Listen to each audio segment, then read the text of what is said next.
हाँ भाई, सबको गुड मॉर्निंग। देखो बेटा, आज अपने लिए जो सबसे बड़ी खुशखबरी है वो देखो। आज हमने थंबनेल भी यही बनाया, खुशखबरी। और एसएससी जीडी की बड़ी भर्ती आ गई बेटा। बड़ी भर्ती का मतलब समझते हो? बहुत बड़ी भर्ती। मैंने कल भी डिस्कस किया था इस बारे में आपको। और देखो, अभी एक नोटिफिकेशन वायरल हो रहा है अपने सोशल अकाउंट पे, हो रहा है ना? आप सबने देखा होगा। और इसमें देखो बेटा, साफ साफ लिखा है। क्या लिखा है यहाँ देखो, 20 सितंबर 2023। क्या लिखा है? 20 सितंबर 2023। और देखो बेटा, ऊपर क्या लिखा है यहाँ, आरटीआई मेटर। क्या लिखा है? RTI matter. अब देखो, समझो इस बात को कि आप जैसे किसी बच्चे ने क्या किया कि आईटीआई लगा दी। क्या लगा दी? आईटीआई। और आईटीआई लगाकर उसने पूछा कि गृह विभाग से, देखो मिनिस्ट्री ऑफ होम अफेयर्स लिखा हुआ है ना, कि यानी कि गृह मंत्रालय की उसने आरटीआई लगाई कि जो अपने पैरा मिलिट्री फोर्सेज जो हैं, अपने अर्धसैनिक बल जो हैं, उनमें रिक्त पद कितने हैं, मतलब रिक्त जो पद हैं वो कितने पद हैं। अब आरटीआई का ये रूल होता है बेटा कि उसको 30 दिन में, 30 डेज में उसको वो जानकारी वापस जिस बच्चे ने आरटीआई लगाई है उसको देनी होती है। ठीक है ना? अब देखो, ये जो आरटीआई लगी थी, ये लगी थी 30 अगस्त को। कब लगी? 30 अगस्त को। 20 दिन बाद 20 सितंबर को अपने गृह मंत्रालय ने ये नोटिफिकेशन जारी किया और इसमें साफ साफ लिखा है, ये देखो, एसएससी कांस्टेबल जीडी। यहां लिखा हुआ है एसएससी एसआई जीडी। और यहां लिखा है यूपीएससी सीएपीएफ असिस्टेंट कमांडेंट। ठीक है ना? इन 3 पदों के टोटल जो पद हैं, देखो बेटा कितना लिखा है, 84,866 पद है। कितने पद हैं? 84,866 पद। ठीक है ना? अब ये जो 84,866 जो पद हैं, इन पदों पर क्या होनी है? भर्ती। और अपना ये जो एसएससी जो भर्ती करवाता है, इसने अभी एग्जाम कैलेंडर जारी किया है, एग्जाम डेट जारी की है। और इसी एग्जाम डेट में इन्होंने एसएससी जीडी के लिए जो शेड्यूल जारी किया है, वो शेड्यूल रहेगा 24 नवंबर, 24 नवंबर 2023 से क्या होंगे बेटा, ऑनलाइन फॉर्म शुरू होंगे। क्या होंगे? 24 नवंबर से ऑनलाइन फॉर्म शुरू होंगे। ठीक है? अब देखो, जो विस्तृत नोटिफिकेशन, विस्तृत जो विवरण आएगा वो आएगा 24 नवंबर, आएगा ना। लेकिन अगर अपन पिछली भर्तियों का विवरण देखते हैं, नोटिफिकेशन देखते हैं, तो उससे हम ये देख सकते हैं कि ये जो एसएससी जो भर्ती करवाने वाली है उसमें खास खासियत क्या रही, देख सकते हैं आराम से। तो देखो बेटा, ये जो 24 नवंबर से फॉर्म चलेंगे, इसकी जो एग्जाम होगी ना, क्या होगी, इसकी जो एग्जाम होनी है वो होनी है, एसएससी ने जारी किया है फरवरी व मार्च। क्या जारी किया है? फरवरी व मार्च 2024। फरवरी और मार्च 2024। ठीक है? अब देखो, नवंबर को आप काउंट मत करो। ठीक है बेटा? नवंबर को काउंट मत करो। दिसंबर आ गया, जनवरी आ गया, फरवरी आ गया। आ गया ना? 3 महीने आपके पास है ना? और अगर आज से अपन देखते हैं, आज से सितंबर से अगर देखते हैं, तो सितंबर को भी 10 दिन निकाल देंगे ना। इसके बाद अपने दिन बचे नवंबर, तो इसको मैं अक्टूबर और नवंबर को ऐड कर दूं क्या? टोटल कितने हो गए बेटा? 2 3 4 5। कितने दिन हो गए? 5 मंथ। कितने हो गए? 5 माह। क्या हो गए बेटा? 5 माह। और ये जो 5 माह की जो जिंदगी है वो आपको बहुत बड़ी सफलता दिला सकती है। ये जो 5 महीने की जिंदगी है ना, ये आपको बहुत बड़ी सफलता दिला सकती है। क्योंकि देखो बेटा, इसके जब अपन एग्जाम पैटर्न की जब बात करते हैं, तो देखो मैं इसकी कंप्लीट पुरानी जो डिटेल है वो आपको बताता हूं, है ना? समझो। सबसे पहले इसमें बच्चे के डाउट क्या रहता है कि सर इसमें एज लिमिट क्या रहती है। देखो, एज लिमिट, है ना? तो सामान्य तौर पर मैं आपको बता देता हूं बेटा कि 18 से 23 साल एज लेते हैं। कितनी लेते हैं? 18 से 23। और ये किसकी रहती है? जर्नल, ठीक है ना। इसके अलावा ईडब्ल्यूएस के जो कैंडिडेट हैं और जो जर्नल के कैंडिडेट हैं उनकी 18 से 23 साल की उम्र ले, ठीक है ना। अब देखो यहां लिखा है, देखो कैटेगरी एससी और एसटी कितने साल की छूट है बेटा? 5 साल। कितने साल की है? 5। तो अगर 23 में 5 ऐड करूं कितना होगा? कितना होगा बताओ? 18 से 28 साल हो गई ना। किसके लिए? एससी और एसटी के लिए हो गई ना। फिर बताओ ओबीसी, ओबीसी को कितना है? 3 साल। 18 प्लस 26, 23 और 3 26। ओबीसी को 3 साल की छूट है, ठीक है। और अर्ध सर्विसमैन है बेटा, इनका तो काम ही अलग है, लेकिन अपने को यहाँ अर्ध सर्विसमैन का तो अपने लिए कोई रोल नहीं, ठीक है ना। तो हमने क्या देखा? 18 से 23 जर्नल ईडब्ल्यूएस के लिए, 18 से 28 एससी और एसटी के लिए, 18 से 26 ओबीसी के लिए। सबसे पहली बात है एज। इस एज में आप आते हो ना? सभी आते हो ना? 18 से आते हो ना? 18 से 23 में आते हो? कोई प्रॉब्लम नहीं है, कोई प्रॉब्लम नहीं है। फिर देखो इसके आगे अपन बात करते हैं कि इसके अंदर जो सिलेक्शन का जो आधार होता है वो मैं लास्ट में आपको बताऊंगा। देखो इसमें देखो बेटा, सबसे पहले होगा क्या? होगा एग्जाम। सबसे पहले बच्चे का होगा एग्जाम। एग्जाम के बाद होगा बच्चे का क्या होगा बताओ? Physical efficiency test. और उसके बाद लास्ट में जो होता है वो होता है बेटा मेडिकल। और मेडिकल के साथ डॉक्यूमेंट वेरिफिकेशन होता है। और यही जो आधार होता है वो सिलेक्शन का आधार होता है। क्या होता है? सिलेक्शन का आधार होता है, ठीक है। एग्जाम में ऐड करते हैं बेटा किसको? एनसीसी को। किसको ऐड करते हैं? एनसीसी को। अब देखो आपके दिमाग में ये चल रहा होगा कि सर ये एग्जाम जो है ना, इस एग्जाम में टोटल क्वेश्चन कितने आएंगे, कितने मार्क्स के होंगे, वो सभी अपन बात करेंगे। लेकिन यहां समझो कि सबसे पहले एग्जाम होगा जिसमें एनसीसी को ऐड करेंगे, उसके बाद क्या होगा? फिजिकल होगा, और उसके बाद मेडिकल, और मेडिकल के समय डॉक्यूमेंट वेरिफिकेशन होगी, और फिर फाइनल मेरिट लिस्ट बनती है। क्या बनती है? Final merit list. तो देखो बेटा एनसीसी जो है, जिस बच्चे के पास सी सर्टिफिकेट है उसको 5% मार्क्स मिलते हैं। कितने मिलते हैं? 5% मिलते हैं ना। अब देखो आपके टोटल जो क्वेश्चन आने हैं 80। कितने आने हैं? 80 क्वेश्चन। एक क्वेश्चन आएगा 2 नंबर का। मार्क्स कितने हो गए? 160 हो गए ना, 160 मार्क्स, ठीक है। अब मुझे ये बताओ, मैंने प्रतिशत आपको पढ़ाया हुआ है ना, इसमें ये बताओ कि 160 का 5% कितना होगा? 160 का 5% कितना होगा? कैसे होगा बेटा? देखो 160 इंटू 5/100, सही है क्या? चलो बताओ क्या होगा? 80/10, 8 अंक होंगे बेटा। क्या होंगे? 8। अब मेरी बात मान लो आपने 160 में से 160 अंकों में से आपने अंक प्राप्त किए थे 112। कितने किए थे? 112। आपके पास अगर एनसीसी का सी सर्टिफिकेट है तो आपको सीधे मिलेंगे 8 अंक। कितने हो जाएंगे? 120 अंक। अब मान लो कट ऑफ गई थी, जो कट ऑफ जो थी वो कट ऑफ गई थी 116 पे, तो आपका सिलेक्शन हो गया। क्या फायदा मिला? एनसीसी का फायदा मिला ना। फिर देखो बेटा बी वाले को कितना मिलता है? 3%, और सी वाले को, ए वाले को 2%। आप निकाल लोगे ना? कैसे निकालोगे? 3 निकालो, बताओ, निकाल कर बताओ मुझे। 160 इंटू 3/100 कितना आएगा बेटा? कितना आएगा बताओ? कितना आएगा? यही आएगा 4.8 अंक।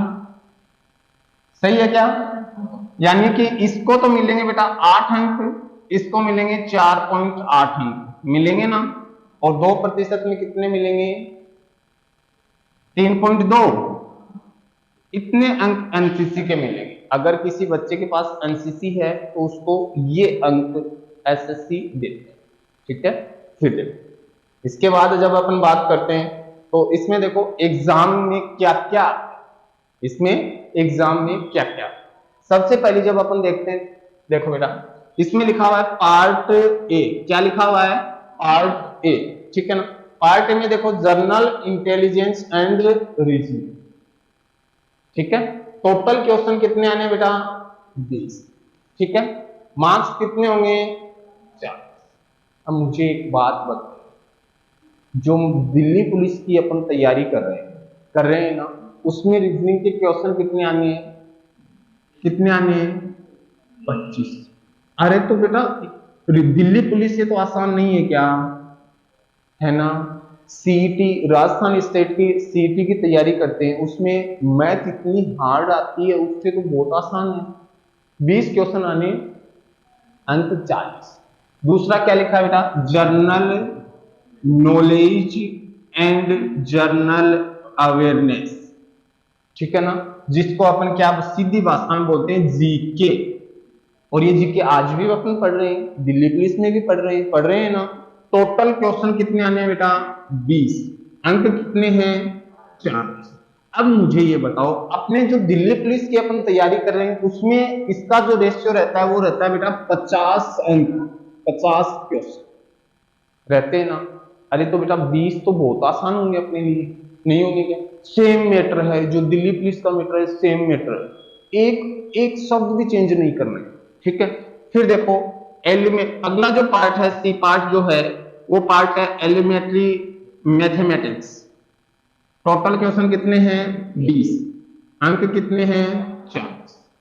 जो मैथ के टॉपिक अपन पढ़ रहे हैं वही मैथ आएगी ना, ठीक है। इसके बाद लास्ट जो पार्ट रहेगा बेटा वो रहेगा इंग्लिश और क्या? टोटल क्वेश्चन 20, अंक 4। इसमें ओब्लिक है। ओब्लिक का मतलब बेटा जो बच्चा जो मीडियम लेगा, जो बच्चा जो मीडियम लेगा उसी के उसको क्वेश्चन मिलेगा, ठीक है ना। सीईटी में अपने लैंग्वेज दोनों पढ़ते हैं। सीईटी जो आती है ना उसमें दोनों लैंग्वेज इंग्लिश और हिंदी दोनों, उससे तो आधा ही पार्ट नहीं आता ना। टोटल क्वेश्चन कितने हो गए बेटा? 80। मार्क्स कितने हो गए? 160। कितने हो गए? 160, ठीक है। अब देखो यहां लिखा हुआ है there will be negative marking of 0.50। मतलब ये हुआ बेटा कि आपने जब क्वेश्चन सही किया तो आपको नंबर मिलेंगे 2, ठीक है ना। और अगर आपने गलत किया तो इसमें से कट जाएगा 0.50, कट गया ना। तो इसको अपन क्या कह सकते हैं? 1/4 नेगेटिव मार्किंग कह सकते हैं क्या? कह सकते हैं ना भाई, 2 में से 0.5 गया ना, तो नेगेटिव मार्किंग 1/4 ही तो हुई। 4 क्वेश्चन गलत हो गए तो एक सही किया हुआ निकल गया। समझ गए मेरी बात को? अगर आपके 4 क्वेश्चन गलत हो गए तो जो सही आपने एक किया था वो सही किया हुआ आपका गलत में काउंट होगा। समझ गए ना मेरी बात को? तो इसका मतलब क्या हुआ? 0.50 की नेगेटिव मार्किंग रहेगी, ठीक है। अब देखो लास्ट जब अपन बात करते हैं फिजिकल की बात करते हैं, गर्ल्स को थोड़ी प्रॉब्लम रहती है कि सर फिजिकल होगा कि नहीं होगा, होगा कि नहीं होगा, है ना। तो देखो बेटा इसमें 5 किलोमीटर की जो दौड़ रहती है लड़कों की रहती है कितने मिनट में? 24 मिनट। कितनी रहती है? 24 मिनट। और गर्ल्स की रहती है 1.16 किलोमीटर, 1.6 किलोमीटर, मतलब 1600 मीटर या 1800 मीटर, 1600 मीटर। और कितना टाइम लगेगा बेटा? 8.5 मिनट। कितनी लगेंगी? 8.5 मिनट लगती है क्या? अब ये मुझे ये बताओ ये ज्यादा हार्ड है क्या? अरे बेटा पैदल चलोगे ना धीरे धीरे तो आराम से 8.5 मिनट कम नहीं होते, नहीं होते बेटा, कम बहुत होती है। आराम से कर लोगे, बहुत आराम से, ठीक है ना। फिर देखो गर्ल्स में क्या रहता है सर? हाइट का बेटा ये इश्यू है। लड़कों की जो हाइट है वो रहती है 170 सेंटीमीटर। कितनी रहती है? 170। गर्ल्स की जो हाइट रहती है वो रहती है 157 सेंटीमीटर। कितनी रहती है? 157। लेकिन इसमें भी जो एससी और एसटी की जो गर्ल्स होती हैं उनको बहुत ज्यादा छूट होती है, ठीक है ना, 3 सेंटीमीटर। ठीक है, कितनी छूट रहती है? एससी एसटी को छूट रहती है। ठीक, तो ये तो है पूरा का पूरा क्या आपका एसएससी। क्या है बेटा? एसएससी। अब मेरी बात समझो ध्यान से, क्या समझना है? देखो, एसएससी एसएससी जीडी जो है ना, एसएससी जीडी जो है ये ऑल इंडिया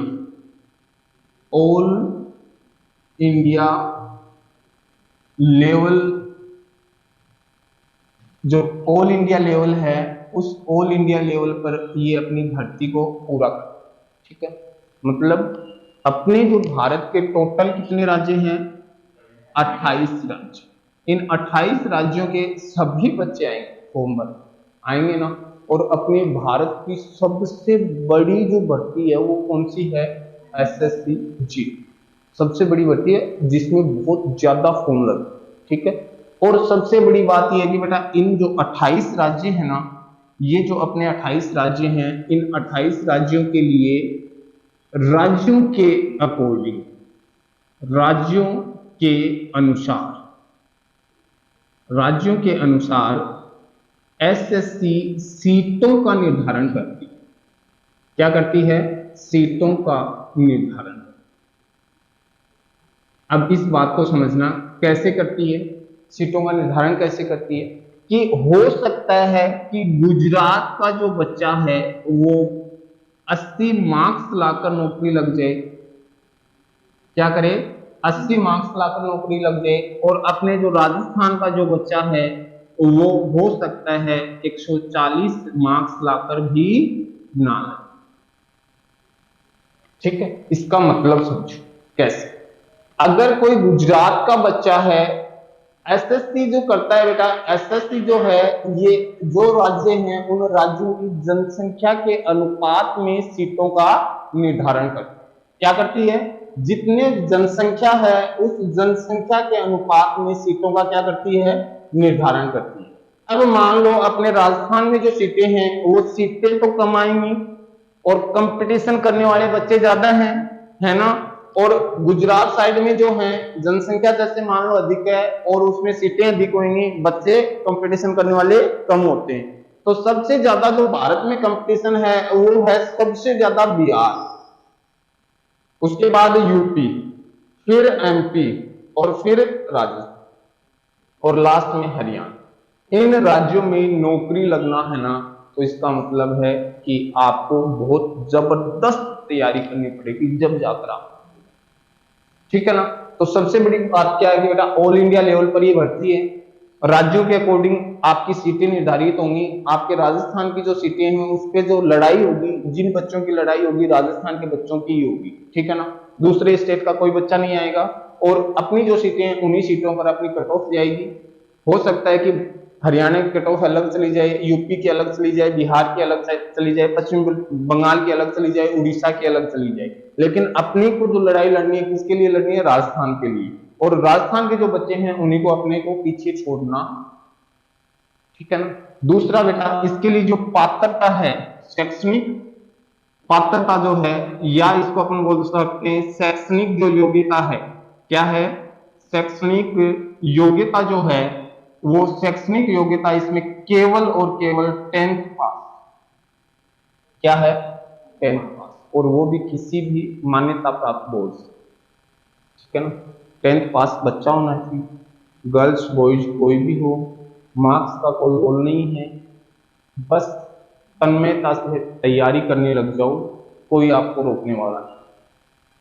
इसके लिए बेटा अपन बहुत जबरदस्त काम करेंगे, एसएससी करेंगे ना। क्यों करेंगे? क्योंकि अपना जो दिल्ली पुलिस है उससे तो आधा ही नहीं है। अपना जो दिल्ली पुलिस है, जो सीईटी है, अरे अपने राज्य सरकार की जो भर्तियां होती हैं 4-4 साल नहीं होती ना। और 4-4 साल अपन पागल हुए लगे रहते हैं। राजस्थान का भूगोल पढ़ रहे हैं, राजस्थान का कल्चर पढ़ रहे हैं, अरे राजस्थान के त्योहार पढ़ने लग जाते हैं तो अपने को ये महीने याद करते करते अपन पागल हो जाते हैं। चैत्र शुक्ल दशमी को मेला भरता है, चैत्र शुक्ल दशमी को मेला भरता है, और त्योहार, लोक देवी, लोक देवता पढ़ते हैं कि नहीं पढ़ते हैं। उसके बाद जब अपन राजस्थान का इतिहास पढ़ते हैं तो मेवाड़ को पढ़े तो कम से कम 2 महीने लग जाते हैं ना। उसके अलावा राजस्थान ज्योग्राफी, और अभी तो ये देखो, अभी जो अपने राजस्थान में जिले और संभाग ने बना दिए ना, अब अपने को सभी नदियां फिर से पढ़नी पड़ेंगी। जो नदी जहां से निकलती थी, अफवाह कहां से होता था, कौन से जिले से निकलती थी, कहाँ बहती थी, कहां से निकलती थी, सारा का सारा खनिज जो थे, अपनी खाने जो थी वो बदल गई ना।